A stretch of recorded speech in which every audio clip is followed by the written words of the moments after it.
زما خوږی پښتونخوا باندې د خوږ افغانستان نه دا تور ډېر زیات لګي ستاسو پښتو لیکل تر لاسه نه دی تاسو پښتانه نه د دې تور جواب ورکول زما د دې ویډیو نه مقصد د نفرت مته مقصد نه دی د دې تور علاج چې وشي دا به استعمال نه وځي او پښتانه په اتفاق طرف ته پرمختګ وکړي راځو تاریخ پښتو مهمه خبره دا یاد وساتئ چې د پښتو وینا د پښتو ژبه زمونږ مورنۍ د دوه سیمو کې هغه سیمه کې دې سیمه کې او د پښتو لیک چې دی هغه زمونږ مورنۍ نه دی ژبه او لیک کې ډېر فرق دی پښتو لیکل کېږي په عرب حروفو کې الف با په تا ټا خ بیا پکې لږ حروف جمع شوي دي د پښتو خاص لغتونه لپاره راځو تاریخ ته پشکلاوتی چې کومه سیمه وده دی پشکلاوتی سیمه کې یو پنډت پنینی د ګرامر د سنسکرت د ګرامر اډوانس ګرامر ولیکل بهترین ګرامر د سنسکرت هغه پنډت پنینی لیکلی دی هغه د پشکلاوتی متعلق ساتل هغه ګرامر چې دی هم د دې سیمې نه روډ چې پښتو ژبه باغې د سنسکرت کې روانه شو په دیواناګري کې پشکلاوتی نن سبا 400 ده کوم چې نن سبا 400 ویل کېږي نو پښتو دغه څه چلیده په دیواناګري کې یا سنسکرت یا اوستان حروفو کې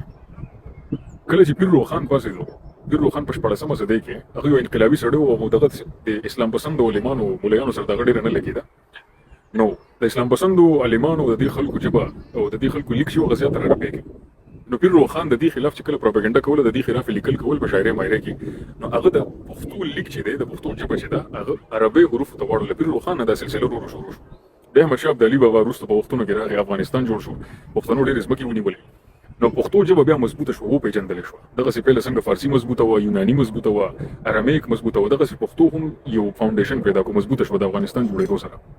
نه احمد شاه ابدالي بابا هغه د پیر روخان غ سلسله په عربي حروفو کې روانه کړه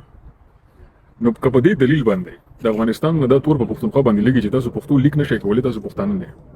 نو د پښتو لیک اوسنه عربي کې دی نو دا زموږ مورنۍ خو نشوه دا خو د عربو نه راغله ده د فارسی نه زمونږ وروته ده د پښتو لیک خو سوچه پښتو چې کومه دا خو په سنسکرت کې په دیواناګري کې لیکل کېده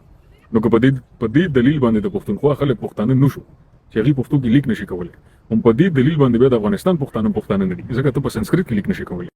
بل مهمه خبره دا ده چې دا لیک چې ده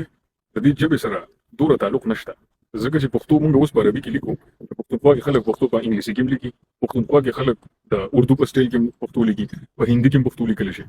نو په لیک او په ژبه کې ډېر فرق دی کومګه دا تور لګو چې تاسو مورنۍ ژبه لیکلی نشئ نو هغه د دوه سیمو پښتانه خپل مورنۍ ژبه نشي لیکلی کوم چې دیواناګري او سنسکرت زموږ اوریجنل حروف وو موږ عربي نه حروف واغستل عربيانو د فارسی ونانو نه حروف واغستل په خپل پښتو ژبه باندې کې روانه کړي مورنۍ ژبه زموږ یو ده لیک زموږ جلا کېدی شي دا هیڅ څنګه نه لري خدای پامه